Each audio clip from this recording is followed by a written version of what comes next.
Bismillahirrahmanirrahim. Assalamualaikum warahmatullahi wabarakatuh. Alhamdulillahilladzi arsala rasulahu bil huda wa dinil haqq liyudhhirahu 'ala dini kullihi wa kafaa billahi shahida. Asyhadu an la ilaha illallah wahdahu la syarikalah wa asyhadu anna Muhammadan abduhu wa rasuluhu alladzi la nabiyya ba'da. Qala Allah Ta'ala fi kitabihil karim wa huwa asdaqul qailin. A'udzu billahi minasy syaithanir rajim. Bismillahirrahmanirrahim.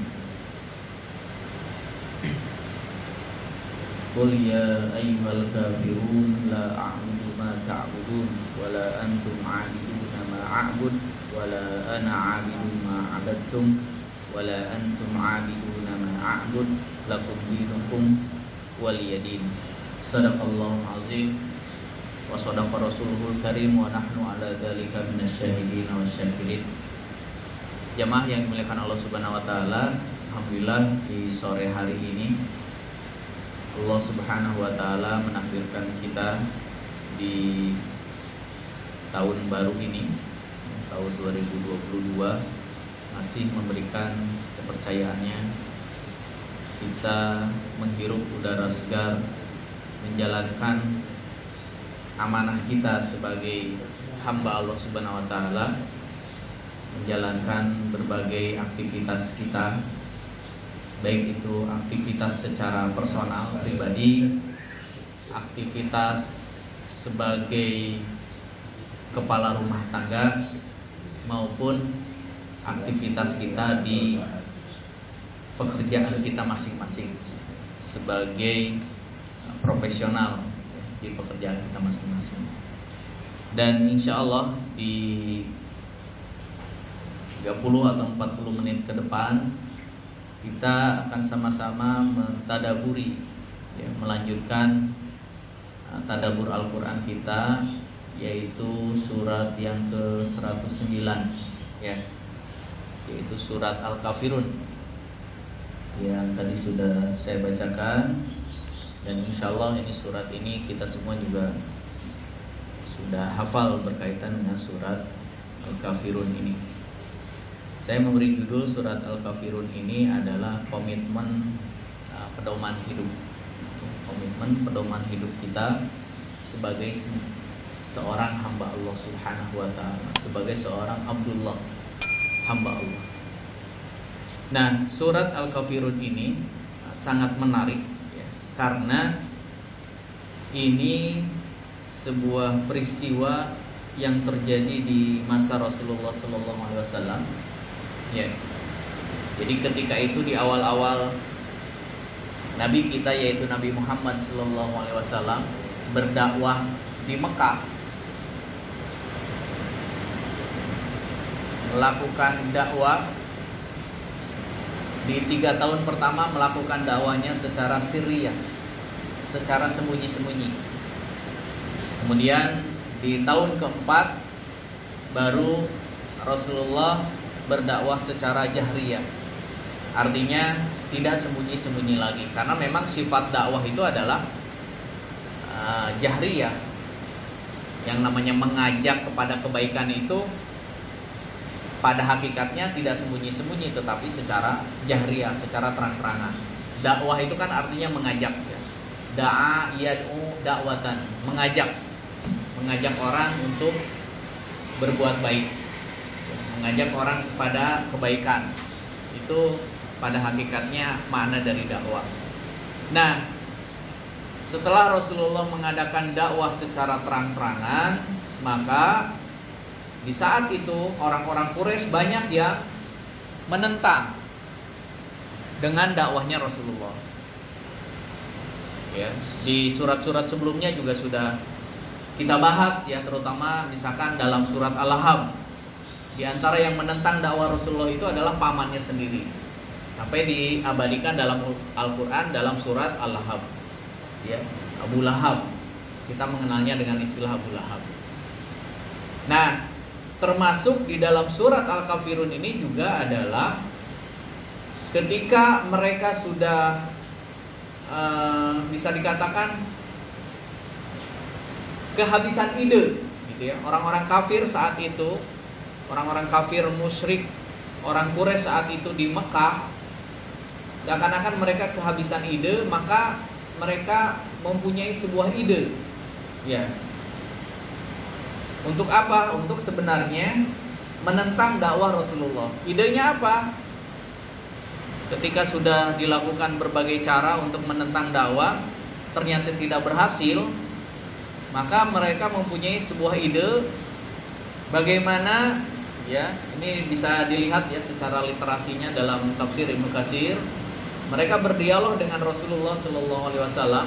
Orang-orang kafir Quraisy saat itu, orang-orang musyrikin Quraisy di Mekah saat itu berdialog dengan Rasulullah Sallallahu Alaihi Wasallam. Wahai Muhammad, gini aja, sekarang kita gantian ibadahnya. Gitu. 1 tahun saya akan ikut sebagaimana umat Islam beribadah. Tetapi tahun berikutnya umat Islam harus ikut juga tata cara kami beribadah. Kurang lebih seperti itu dialog yang dilakukan, atau lobby-lobby ya, kompromi, atau bisa dikatakan negosiasi yang dilakukan oleh orang-orang Quraisy saat itu, orang-orang kafir Quraisy saat itu, orang-orang musyrik kepada Rasulullah SAW. Jadi kalau kita ibaratkan sekarang, misalkan ya umat Islam dengan non Muslim diajak kompromi. Jadi 1 tahun misalkan non Muslim itu beribadah sebagaimana orang Islam, sholat gitu ya. Kalau Ramadan nanti puasa Ramadan gitu ya, dan ibadah-ibadah yang lainnya. Tetapi tahun berikutnya umat Islam disuruh beribadah sebagaimana mereka beribadah ya. Misalkan kalau agama yang menyembah api, berarti ya umat Islam disuruh gantian gitu, tahun berikutnya itu adalah menyembah api. Atau misalkan ada agama yang menyembah patung, gantian umat Islam disuruh menyembah patung.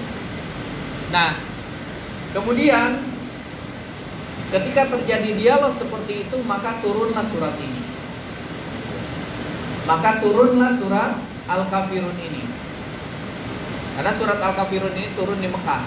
Kejadiannya seperti yang tadi sudah disebutkan, asbabun nuzul, sebab turunnya surat Al-Kafirun ini. Nah, sehingga bagi kita hari ini surat Al-Kafirun ini menjadi pedoman. Makanya judulnya adalah komitmen pedoman hidup. Menjadi pedoman kita bagaimana berinteraksi dengan non-muslim. Gitu. Jadi sudah ada penjelasannya dalam surat Al-Kafirun ini.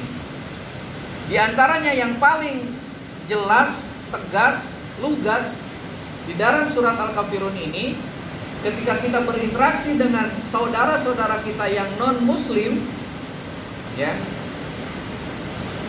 atau dalam bahasa Al-Qur'annya adalah orang-orang kafir, maka jelas. Ya, kalau bab ibadah jelas di sini. Gitu. Tapi kalau kaitannya bab muamalah tidak dijelaskan di sini. Artinya itu boleh. Jadi kalau misalkan kita ambil kesimpulan hari ini dengan berpedoman dengan surat Al-Kafirun ini, kalau kaitannya dengan ibadah sudah jelas di dalam surat Al-Kafirun ini. Ya. Surat ayat yang ke-6, lakum dinukum waliyadin. Ya.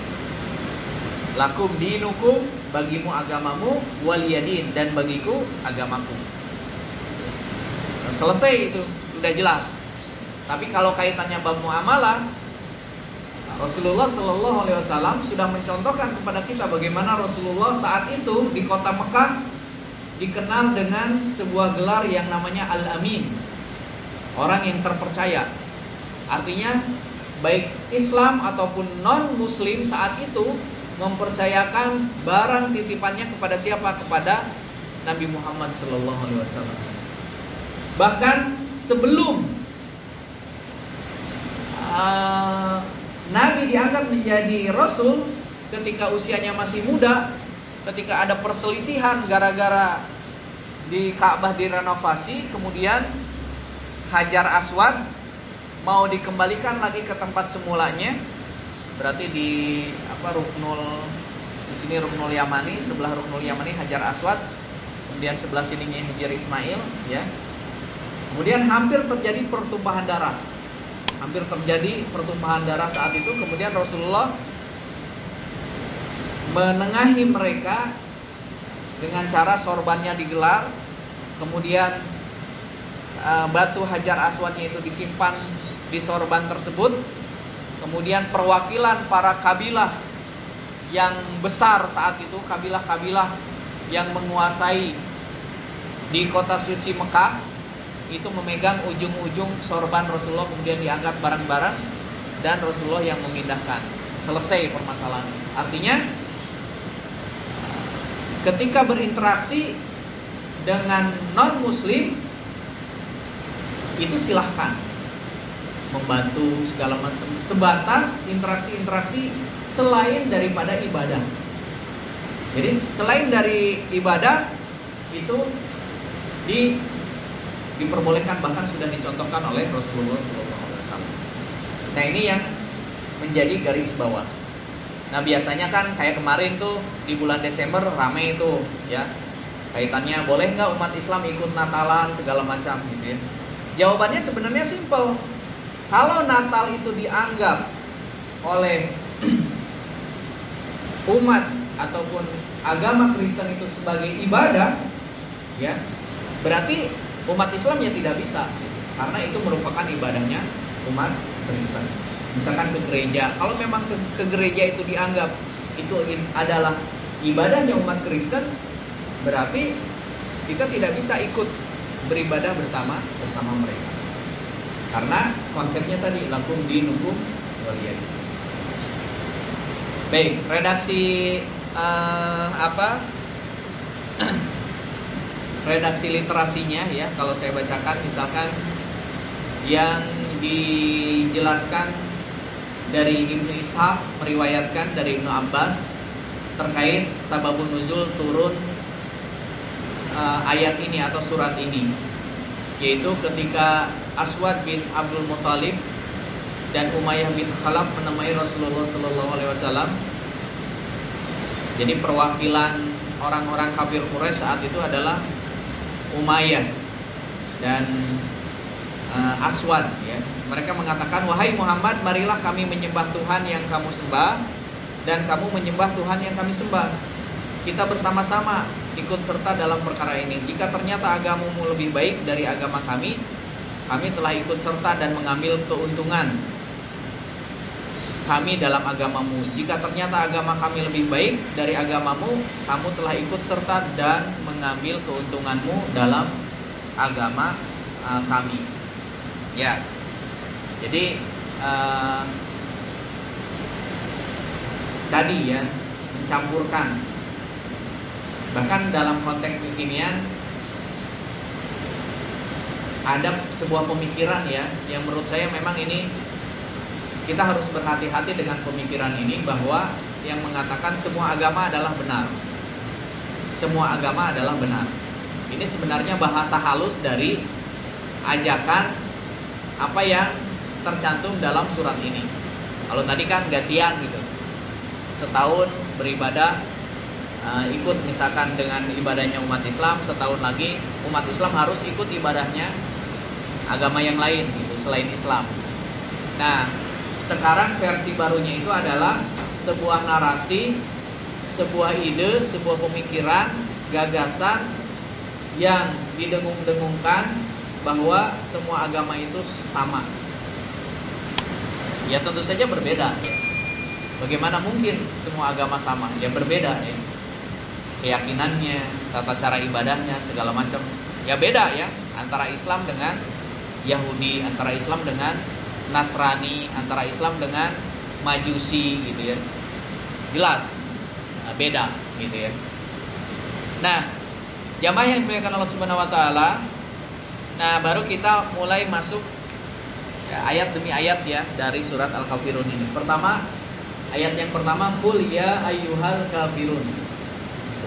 Jadi ini langsung, ya, firman Allah Subhanahu wa taala langsung kepada khitabnya ataupun tujuannya kepada orang-orang kafir. Kul, katakanlah wahai Muhammad, ya ayyuhal kafirun, wahai orang-orang kafir. Gitu. Jadi sudah jelas. Jadi ini dialog antara Nabi Muhammad dan orang-orang kafir. Dari penamaannya aja sudah beda. Gitu ya. Di dalam Al-Qur'an itu ada istilah muslim, ada istilah mukmin, ya kan? Ada istilah kafir. Itu istilah-istilah ini adalah yang sudah dicantumkan dalam Al-Qur'an dan tentu saja berbeda antara mukmin, muslim. Mukmin berarti orang yang beriman, muslim berarti seorang muslim, kafir berarti seorang yang kafir, non muslim.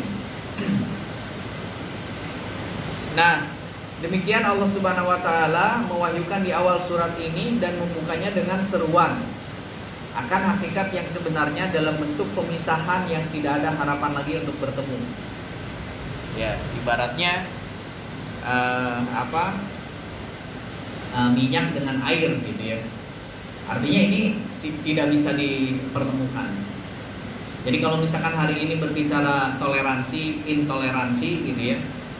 Sebenarnya umat Islam dari dulu, dari sejak zaman Nabi Muhammad, ajaran Islam ini paling toleran. Di pembahasan di pekan kemarin surat An-Nasr ya, bagaimana Rasulullah sangat cinta dengan kedamaian dan toleransi. Ketika masuk ke kota suci Mekah, Rasulullah mengatakan barang siapa yang masuk ke Ka'bah dia aman. Barang siapa yang masuk ke rumahnya sendiri dia aman. Barang siapa yang masuk ke rumahnya Abu Sufyan dia aman. Praktek toleransi yang sangat jelas itu yang dilakukan di dalam agama Islam. Berbeda kalau misalnya kita dengar cerita ya, kita sebagai umat Islam yang bekerja di negara yang di situ umat Islamnya itu minoritas. Contohnya Jepang. Ya, saya punya beberapa teman di Jepang atau yang di Korea. Ya, jadi orang Indonesia yang kerja di sana, baik itu di Jepang atau di Korea. Mereka kerja seperti sebagaimana di Indonesia ya, jam kerja. Pas waktu sholat itu nggak ada waktu khusus untuk sholat. Bahkan tempat untuk sholat juga nggak ada. Kalau dengar cerita mereka itu sholat itu ketika jeda istirahat, mereka ke toilet dan sholatnya itu di sekitar toilet itu sholat mereka. Atau misalkan sholat Jumat. Jadi sholat Jumat itu karena di Jepang ya, waktunya sholat Jumat, pas waktu kerja nggak bisa itu sholat Jumat. Kenapa? Karena kan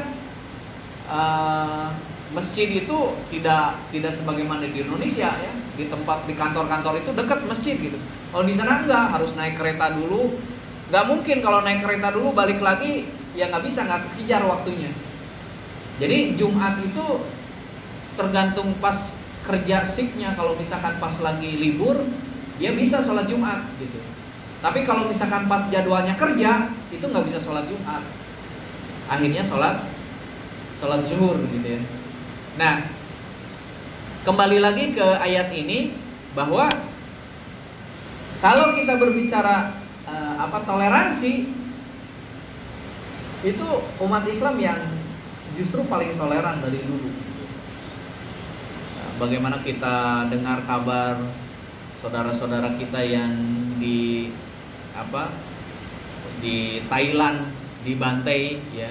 Kalau dulu di Bosnia gitu ya, itu umat Islam itu minoritas, dibantai oleh non muslim.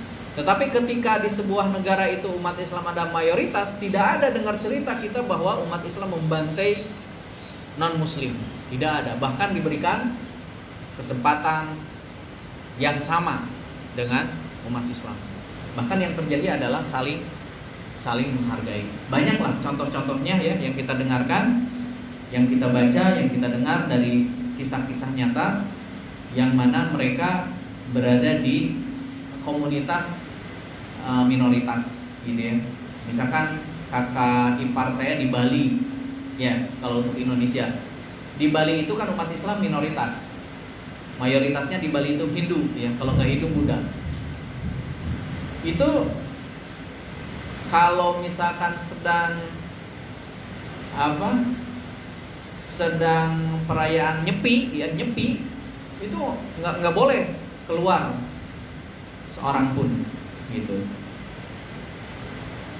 Berbeda ketika misalkan umat Islam ketika misalkan Ramadan karena minoritas nggak mungkin gitu kan menyuruh yang lainnya juga menghormati umat Islam yang sedang puasa. Nah itulah yang terjadi. Begitupun ketika sholat masjid-masjid itu sangat-sangat dibatasi. Di Bali itu masjid-masjid yang boleh itu hanya di daerah-daerah perkantoran, ya. Atau misalkan di situ ada kampung, memang di situ kampungnya umat Islam baru boleh. Tapi di tempat-tempat yang umum itu tidak bisa. Kita tidak akan menemukan masjid atau musola, tempat sholat. Ya, baik. Konten dari surat Al-Kafirun ini, kalau tadi ayat yang pertama itu langsung ya, katakan ya Muhammad, qul ya ayyuhal kafirun. Apa yang dikatakan oleh Nabi Muhammad kepada orang-orang kafir di ayat ini adalah la a'budu ma ta'budun. La aku a'budu, aku tidak menyembah dengan apa yang kalian sembah. La a'budu ma ta'budun wala antum 'abiduna ma a'bud, dan kalian tidak menyembah apa yang aku sembah. Wala ana 'abidum ma 'abadtum. Ya. Dan aku bukanlah penghamba yang kalian hambakan. Wala antum 'abiduna ma a'bud. Ya. Dan ini ada riwayat sebenarnya yang menarik ya di surat ini. Ketika Khomer saat itu di Madinah belum diharamkan secara keseluruhan. Jadi wala taqrabus shalah wa antum sukaro. Jadi masih diperbolehkan. Kalau mau mendekati waktu sholat maka tidak boleh. Dan ternyata kejadiannya adalah membaca surat Al-Kafirun ini tidak selesai-selesai gitu. Mungkin pernah ya mengalami atau kisah nyata, pernah misalkan kita jadi makmum atau bahkan pernah jadi imam, nggak tamat-tamat gitu. Wala antum abiduna ma'abud, balik lagi gitu. Padahal ayat terakhirnya lakum dinukum waliyadin. Balik lagi. Memang ini kalau dalam bahasa Arab ini adalah pengulangan. Makna pengulangan itu maksudnya adalah penekanan. Jadi ada penekanan-penekanan sebagaimana dalam surat Al-Insyirah. Ya kan? Fa inna ma'al usri yusra, inna ma'al usri yusra. Ada pengulangan di situ. Nah, dalam surat Al-Kafirun juga sama, ada pengulangan di situ 2 kali. La a'budu ma ta'budun wala antum 'abiduna ma a'bud wala ana 'abidum ma 'abadtum. Ayat yang kelimanya kan mengulangi ayat yang ketiga, wala antum 'abiduna ma a'bud. Kalau yang pertamanya wala antum 'abiduna ma a'bud wala ana 'abidum ma 'abadtum wala antum 'abiduna ma a'bud. Ya. Maka kalau lupa ayat yang ke-6-nya, itu balik lagi ke ayat 2 lagi atau balik lagi ke ayat 3 gitu. Nah, biasanya makmum kalau imamnya sudah lupa ayat ke-6-nya balik lagi kasih tahu oleh makmum lakum dinukum waliyadin. Nah, itu ayat terakhirnya gitu kan. Ayat yang ke-6. Maka turunlah ayat yang tadi, wala taqrabus shalah wa antum sukaro. Janganlah kalian mendekati salat wa antum sukaro, sedangkan kalian dalam kondisi mabuk. Tapi itu saat syariat Khomer belum 100% haram. Tapi setelah syariat Khomer 100% haram itu sudah tidak diperbolehkan. Jadi untuk mengubah tradisi orang-orang Arab saat itu yang menjadi budaya yang namanya minum, itu menjadi budaya mereka, itu merubahnya dengan cara bertahap ya, sedikit demi sedikit. Nah, jamaah yang dimuliakan Allah Subhanahu wa taala, Ini ada beberapa penjelasan ya kaitannya dengan penjelasan ayat yang kedua sampai yang kelima tadi. Ya. Yang pertama tadi sudah saya sampaikan, yang dinukil oleh Ibnu Jarir ya dalam tafsir Ibnu Jarir At-Tabari, bahwa pengulangan ini maksudnya adalah untuk bahasanya itu penguatan, makna takkid ya, sebagaimana disebutkan dalam surat Al-Insyirah atau sebagaimana disebutkan juga dalam surat At-Takasur. Latarrawunnal jahim tsumma latarrawunnaha ainal yaqin. Jadi ada pengulangan-pengulangan seperti itu.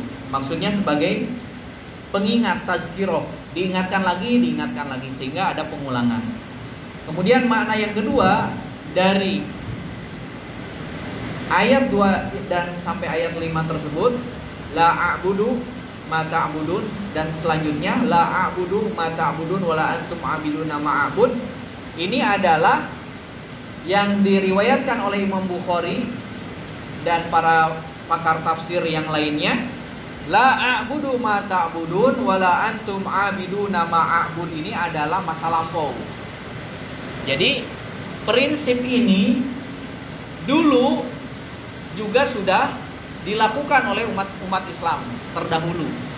Terus ayat berikutnya wala ana abiduna ma'abud wala antum abiduna ma'abadtum wala antum abiduna ma'abud.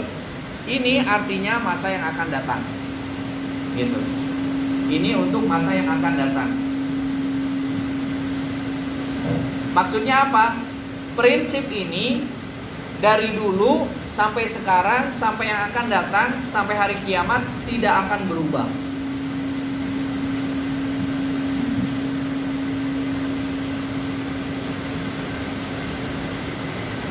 Jadi kalau fenomena misalkan bolehkah umat Islam misalkan kan suka rame misalkan pas perayaan-perayaan ya, misalkan kalau Desember Natal, kalau misalkan bulan apa yang nyepi itu bulan apa ya? Maret ya, bulan apa? Nah, itu kan setiap tahun kan sering ada ya, rame di YouTube, di apa gitu. Ya ini berlaku, yang penjelasan ini maksudnya adalah bahwa dari zaman dulu, sekarang dan zaman-zaman yang akan datang, mungkin generasi-generasi setelah kita akan selalu muncul isu-isu ini gitu. Tetapi jelas Islam sudah punya komitmen ini, prinsipnya sudah jelas. Jadi ini kaitannya dengan bab akidah, dengan keyakinan. Ini adalah sesuatu yang sudah paten ya, langsung dari Allah Subhanahu wa taala. Kemudian yang penjelasan yang ketiga, nah ini. Penjelasan yang ketiga ini adalah la a'budu ma ta'budun, maksudnya adalah yang dinafikan atau yang ditiadakan di sini adalah perbuatan menyembah selain kepada Allah Subhanahu wa taala. La a'budu ma ta'budun. Jadi perbuatannya. Karena kalimat ini adalah bahasanya atau redaksi susunan katanya itu adalah fi'liyah atau kata kerja dalam bahasa Indonesianya. Bahasa Arabnya fi'liyah. Jadi la a'budu itu adalah meniadakan perbuatan selain menyembah kepada selain Allah. Gitu. Misalkan menyembah roti, menyembah patung, menyembah api, dan menyembah makhluk Allah yang lainnya. Nah, adapun wala ana abidum ma abadtum, ini adalah yang dimaksudkan meniadakan, menerima sesembahan selain Allah secara total. Karena ini diawali dengan kata benda. Ya, ismiyah ya kalau dalam bahasa Arab.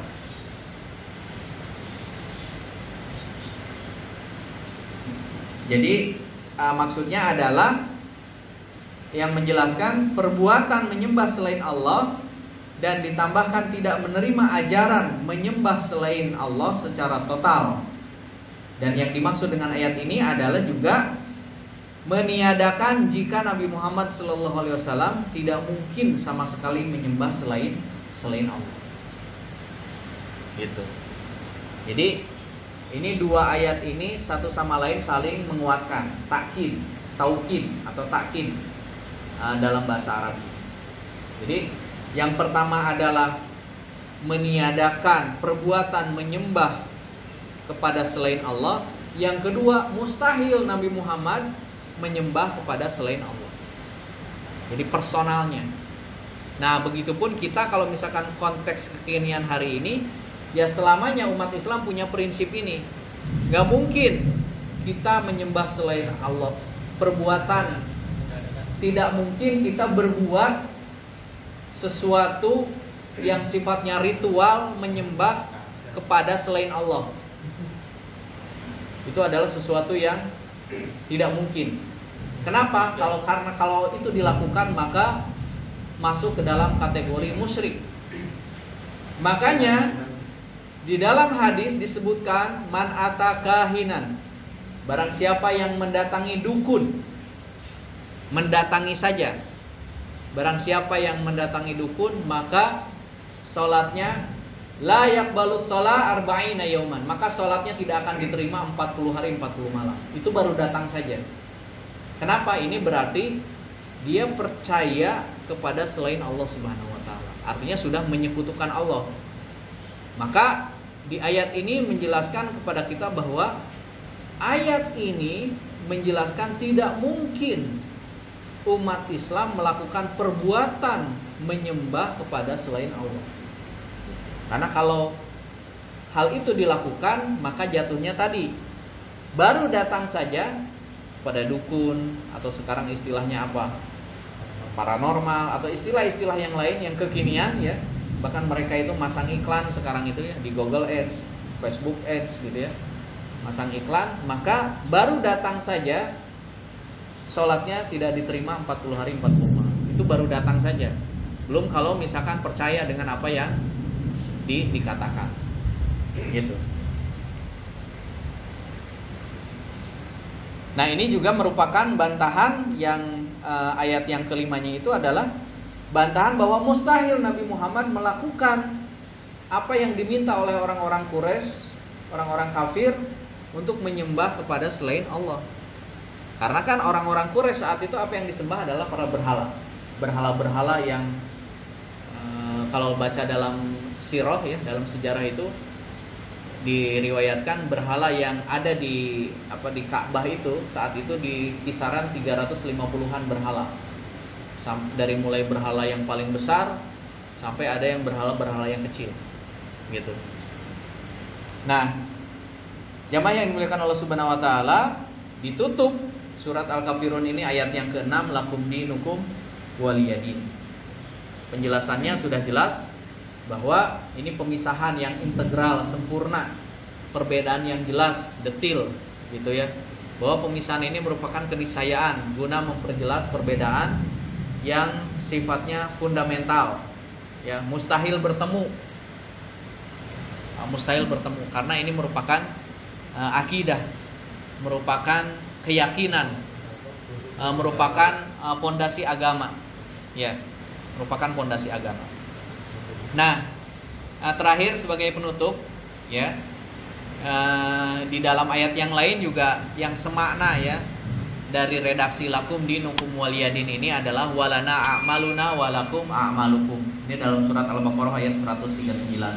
Bagi kami amalan kami, bagi kamu amalan kamu. Gitu ya.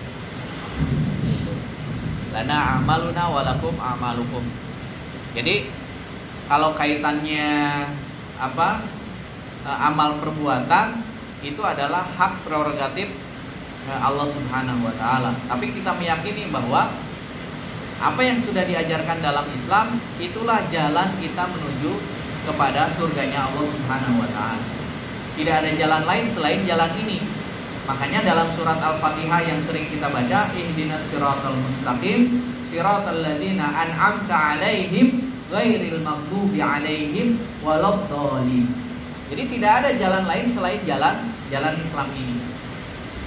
Kalau melakukan atau berbelok kepada jalan selain jalan Islam ini, maka disebutkan ghairil maghdubi alaihim. Mereka itu adalah orang-orang yang maghdubi, dimurka, dibenci, dilaknat oleh Allah, waladhdallin, ataupun orang-orang yang dhalin. Dhalin ini sesat. Gitu. Nah, ini sudah jelas. Gitu. Itu merupakan keyakinan kita sebagai seorang muslim. Inilah jalan yang sudah diajarkan Nabi kita Nabi Muhammad SAW untuk jalan keselamatan, jalan untuk mencapai cita-cita kita, yaitu masuk surganya Allah Subhanahu wa taala. Nah, beberapa kesimpulan diantaranya adalah ada 5 ya. Yang pertama adalah surat ini bahasa Al-Quran, penegasan bahasa Al-Quran terkait dengan keimanan dan makna iman atau iman dan kafir gitu. Nah, tidak ada setengah iman atau setengah kafir, nggak ada. Jadi ini jelas ya, tegas gitu. Nah, iman dan kafir. Kemudian yang kedua, betapa pentingnya surat ini, sehingga sebagaimana surat Al-Ikhlas, sehingga di dalam hadis sahih Rasulullah SAW, ketika kita melakukan sholat sunnah qobliyah subuh, maka yang dibaca itu adalah surat ini, surat Al-Kafirun dan surat Al-Ikhlas. Begitupun ketika kita misalkan kalian sudah pernah haji atau umroh, ya, tawaf kan? Ketika masuk itu tawaf ya, 7 keliling. Setelah selesai tawaf itu kan kita sholat sunat 2 rakaat, ya kan? Nah, dalam sholat sunat 2 rakaat itu, rakaat pertama membaca surat Al-Kafirun, rakaat kedua membaca surat Al-Ikhlas. Karena 2 surat ini merupakan 2 surat inti daripada akidah atau keyakinan kita. Jelas. Al-Ikhlas, Allahu Ahad, Qul huwallahu ahad, sudah jelas. Ya, tidak ada makna lain. Al-Kafirun udah jelas. Perbedaan kita sebagai orang Islam, orang yang beriman dengan orang kafir. Dan kita biasanya ya, kalau saya membimbing jamaah haji atau jamaah umroh, kalau yang baru pertama kali atau yang sudah berkali-kali umroh juga, ketika mulai awal masuk ke Masjidil Haram, kita pakai kain yang sama, pakai kain putih ya, kain ihram. Pas ngelihat Ka'bah itu pasti nangis, rata-rata nangis. Nangisnya itu bahagia, haru. Oh ini gitu kan, yang selama ini kita sholat menghadap ke Ka'bah itu ini. Itu rata-rata haru. Setelah tawaf itu beda banget gitu ya. Setelah tawaf kemudian kita nyari posisi yang nyaman gitu ya, menghadap ke Ka'bah, kemudian kita sholat 2 rakaat membaca surat Al-Kafirun ini. Ya, kita membayangkan ketika kita membaca surat Al-Kafirun, bagaimana dialog Rasulullah saat itu bersama orang-orang kafir Quraisy, dialog untuk gantian beribadah, gitu. Atau ketika kita misalkan rakaat yang kedua, kita juga bisa merenungi maknanya ketika membaca surat Al-Ikhlas. Bagaimana sahabat Bilal memperjuangkan akidahnya itu sampai disiksa, dijemur ya di padang Sahara yang panas gitu, dihimpit batu, kemudian dipecut gitu ya oleh majikannya saat itu supaya keluar dari agama Islam. Tapi sahabat Bilal saat itu mengatakan hanya ahadun ahad. Artinya ini luar biasa. Jadi spirit tauhid ini ada dalam surat, diantaranya ada dalam surat Al-Kafirun ini. Kemudian yang ketiga ya, kesimpulannya adalah surat Al-Kafirun jawaban tegas bahwa dalam akidah tidak ada kompromi. Dalam ibadah tidak boleh ada percampur bauran, nggak bisa dicampur-campur gitu ya, nggak mungkin gitu ya. Karena ini kaitannya bab akidah, ini kaitannya bab ibadah. Tidak mungkin Rasulullah dan orang-orang beriman menyembah berhala dan sesembahan orang kafir meskipun hanya setahun, sehari, bahkan sebentar aja nggak mungkin, karena itu adalah kemusyrikan atau kekafiran. Sudah jelas karena itu adalah ritual ibadah agama yang lain. Kemudian yang selanjutnya, yang terakhir, surat ini juga menunjukkan bahwa manhaj yang jelas dalam dakwah Islam, ya. Ia tidak boleh menerima tawaran apapun yang bertentangan dengan tauhid, ya. Jadi mentang-mentang misalkan dikasih sesuatu yang sifatnya materi, ya akhirnya bolehlah gitu gantian gitu. Setahun beribadah seperti ibadahnya umat Islam, setahun beribadah seperti ibadahnya non muslim, tidak, ya. Maka di sini dijelaskan, dan demikianlah hendaknya seluruh kita umat Islam, para penyeru kebaikan ini mengambil jalan sebagaimana yang dilakukan oleh Rasulullah Shallallahu Alaihi Wasallam. Tegas kalau kaitannya dengan akidah, kalau kaitannya dengan ibadah. Tapi adapun bab muamalah, interaksi sosial, bergaul, bekerja sama, selain dari akidah dan ibadah, itu silahkan. Rasulullah sendiri bekerja sama sangat luar biasa, berdagang, kemudian kerjasama yang lain sangat banyak selain dari akidah dan ibadah. Demikian jamaah yang dimuliakan Allah Subhanahu wa taala, pembahasan kita di sore hari ini kaitannya dengan surat Al-Kafirun. Mudah-mudahan bisa menjadi spirit, ya, semangat bagi kehidupan kita, dan tentu saja ini menjadi pedoman, komitmen pedoman hidup kita dalam menjalani amanah dari Allah Subhanahu wa taala untuk mempertahankan keimanan dan keislaman kita sampai kapan? Sampai hari kiamat, sampai kita nanti dipanggil, dijemput oleh malakul maut, akhir hayat kita. Husnul khotimah itu diantaranya adalah mempertahankan la ilaha illallah Muhammadur Rasulullah. Wallahu a'lam bishawab. Assalamualaikum warahmatullahi wabarakatuh.